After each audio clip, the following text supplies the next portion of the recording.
Bon, il me reste 32 km avant d'arriver à Elkwater. Et comme vous le voyez, c'est de la ligne droite, chemin de gravier. J'espère que le micro fonctionne bien. Le paysage pour moi, c'est merveilleux. Let's go! On est parti pour un petit bout de gravier.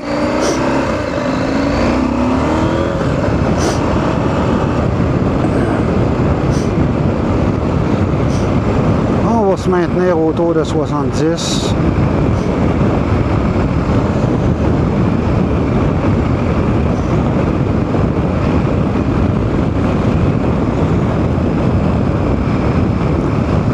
J'ai aucune idée si le microphone enregistre la musique, je pense pas, parce que là je reçois de la musique dans mon Bluetooth S10.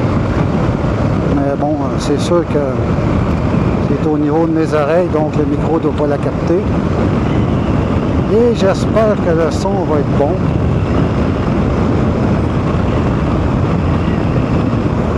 Pour ceux qui aiment les paysages où on voit à perte de vue, enjoy, have fun. En ce moment, je suis sur le KTM 790 Aventure, nouvelle génération, la 2023-2024. Et elle est neuve dans le fond. Il n'y a que quelques kilomètres au compteur. C'est ma deuxième tank à essence. Et je roule en ce moment sur les Pirelli d'origine. Les Rallye Scorpion, il me semble le nom, les pneus d'origine. C'est un bon pneu, mais c'est pas un pneu que je vais garder quand ils vont être dû pour être changés. Je vais aller chercher les Motoz, MOTOZ, un pneu australien qui est plus agressif pour les chemins backcountry et aussi pour tout ce qui est mou, là, disons sable, boue, l'herbe. Celui-là, le Pirelli Scorpion ou STS ou Scorpion, je ne me rappelle pas. Pour les chemins de gravier comme en ce moment, aucun problème. C'est plus s'il y a un problème, c'est plus un problème de pilotage que de pneus. Et moi, je suis d'un niveau moyen. Je ne suis pas d'un niveau expert. Loin d'être expert. C'est sûr que plus le pneu est agressif, plus ça rend le pilote moyen un peu meilleur. Mais bon. Enjoy the view.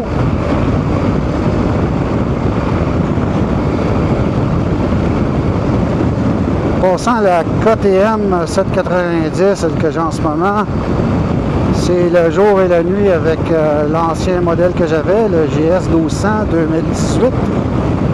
La GS est une excellente moto, absolument rien à dire de négatif. Pour mon usage personnel, les chemins comme vous le voyez en ce moment, c'est sûr que le KTM, la différence est phénoménale. La moto pèse à peu près 100 livres de moins. Pas au niveau dry weight, parce qu'au niveau dry weight, celle-là est à peu près à 199 kg et l'autre est à 222. Mais c'est que sur la GS, il faut mettre des accessoires, des crash bars, des protecteurs pour la tête de moteur. Si on veut faire du off-road, parce que si on échappe la moto, c'est directement sur la tête de moteur. Donc, on a très peu de chances de repartir de là sur les deux roues. Ça va être plutôt en towing. Tandis que la GS, il n'y a pas d'équipement à mettre pour faire du off-road. La seule chose, peut-être, c'est la skid plate. Ça vient avec une skid plate d'origine qui est ordinaire.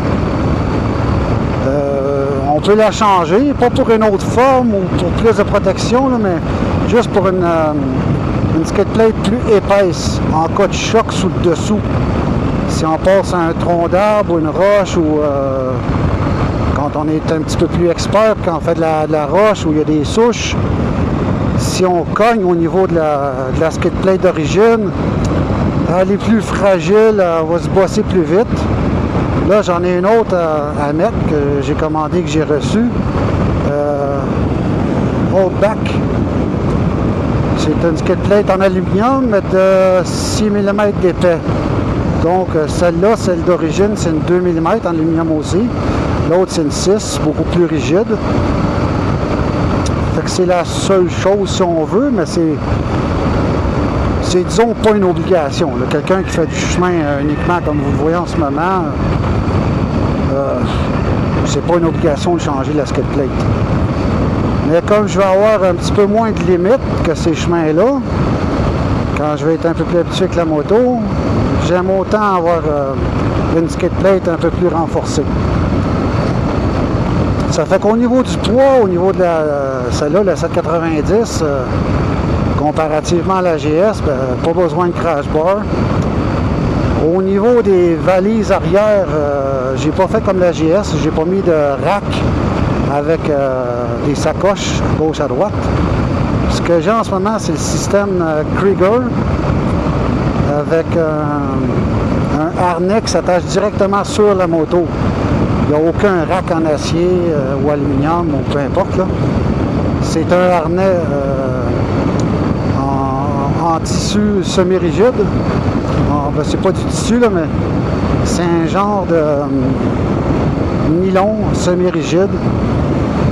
Et les sacs, c'est des sacs waterproof de 12 litres. Il y a soit des 8 litres, 12 litres et 18 litres. Non, c'est 6, 12 et 18. J'ai pris les 12. C'est en masse pour mon usage. Et l'ensemble au complet des Krieger avec le harnais et les deux 12 litres, c'est 6 livres. Anciennement, sur la GS, j'avais des Moscomoto, des 35 litres chaque côté. Ça, le panier de chaque côté fait 15 livres. Et ensuite, ça prend l'arrimage qui est en fer. Donc, l'arrimage autour de 10-12 livres, plus 2 fois 15 livres pour les sacoches. Ça fait une grosse différence. Là, en ce moment, je suis à 6 livres. J'ai enlevé les pegs arrière et j'ai enlevé le rack de KTM avec les deux poignées. J'en ai mis un qui est beaucoup plus léger, même si la différence de poids est énorme, mais qui est plus slim, plus low profile, plus léger. Et dessus, j'ai mis un top case Nanook 905 qui est pas tellement grand. C'est juste pour mettre les appareils électroniques, surtout mon Nikon. J'aime mieux l'avoir dans un case rigide. Et je voulais pas acheter un top case standard de moto avec un système d'ancrage. Je voulais que le Nanook qui est excellent, là, qui est vraiment très tough, là, du Nanook ou du Pélican, c'est des caisses en plastique, mais extrêmement bien conçues. Waterproof, dustproof, et le système de fermeture, que ce soit Pélican ou Nanook, les deux sont géniaux, très solides. Donc, pour mettre tout ce qui est appareil électronique, pour moi, ça me suffisait. Et il est vissé directement dans le rack. Ça fait que c'est deux vis centrales. Fait que aucun système qui surélève le top case, si on veut, et qui coûte quelque chose. Hein, deux vis, ça coûte vraiment rien. Donc, c'est un système simple, le plus simple possible et le plus léger aussi. Le Nanook 905, le case Nanook 905, c'est vraiment pas lourd et le système d'arrimage, il pèse rien, là, c'est deux vis. Fait que j'ai opté pour la simplicité et le moins possible d'ajouter du poids. Et ensuite, j'ai changé les handguards. Ceux d'origine sont corrects, mais c'est ceux qui sont en plastique. Donc, pour les chutes, ça ne protège pas beaucoup les leviers. Ceux-là, c'est ceux de KTM aussi, là, de PowerPort. Ils fit là très facilement. Et c'est sûr que pour les leviers, quand la moto se retrouve par terre, là, ça aide à les protéger. Donc on a plus de chances de pouvoir repartir avec ses leviers puis qu'on a remis la moto sur ses deux roues. C'est une moto vraiment très fun à conduire. Pas dire de mal la GS. La GS était extrêmement plaisante à conduire. Mais pour faire ce que je fais comme en ce moment, la différence est énorme vu le poids. Et il ne faut pas oublier, la configuration aussi n'est pas pareille. Le KTM au niveau de l'angle de la fourche, la wheelbase, pas du tout pareil. Et en avant, la KTM, comme toutes les autres KTM Aventure, c'est une roue de 21 pouces. Ça, c'est énorme entre la 21 et la 19 de la GS. La différence est énorme. Un pilote qui est bon avec la GS, qui a disons un niveau standard là, pour faire du chemin comme ça, quand tu te retrouves avec la KTM, ça t'empêchera pas de te ramasser par terre puis de crasher, mais c'est beaucoup plus facile à conduire, beaucoup plus facile. Ça n'empêchera pas que je vais sûrement me ramasser je sais pas quand, mais c'est plus facile de se ramasser par terre avec la GS que la KTM 790. Le poids aide, la géométrie aide, la roue de 21 pouces aide. C'est vraiment bien. Donc, that's it pour l'instant. On va couper la vidéo, bon, on va remettre ça plus tard. J'arrive à Elkwater. C'est E-L-K-W-A-T-E-R. Super de belle localité. C'est tout petit comme village. Là. Il est autour de 200 personnes. Là. Un petit peu comme... un petit peu plus petit que Seven Person d'où j'arrive.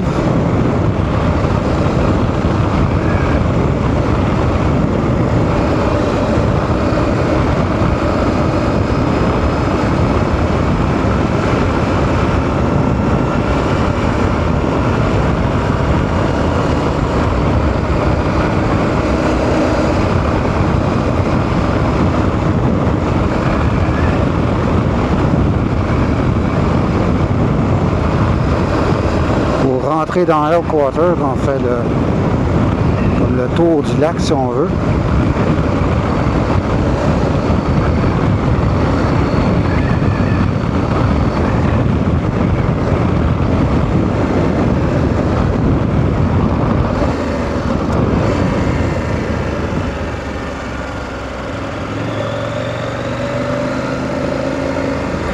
Et Elkwater, c'est 30 km partout. Dès qu'on passe le lac, je pense que ça va être écrit 30 km.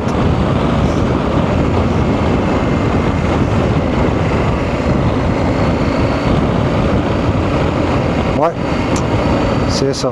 On entre dans Elkwater, 30 km/h. Donc, on va respecter ça.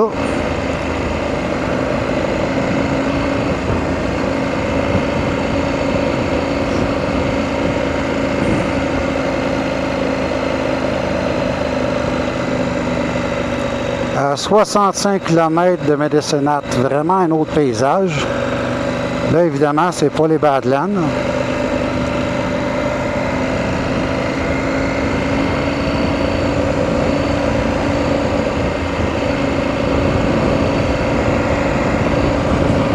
Et cette semaine, aucune neige.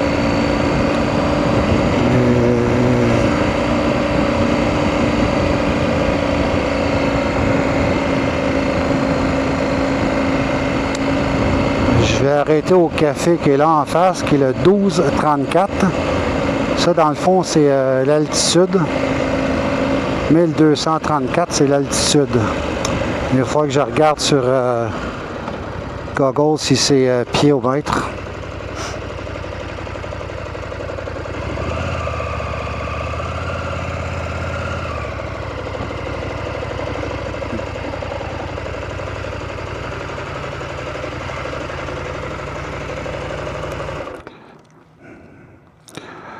Bon, on est arrivé. Salut!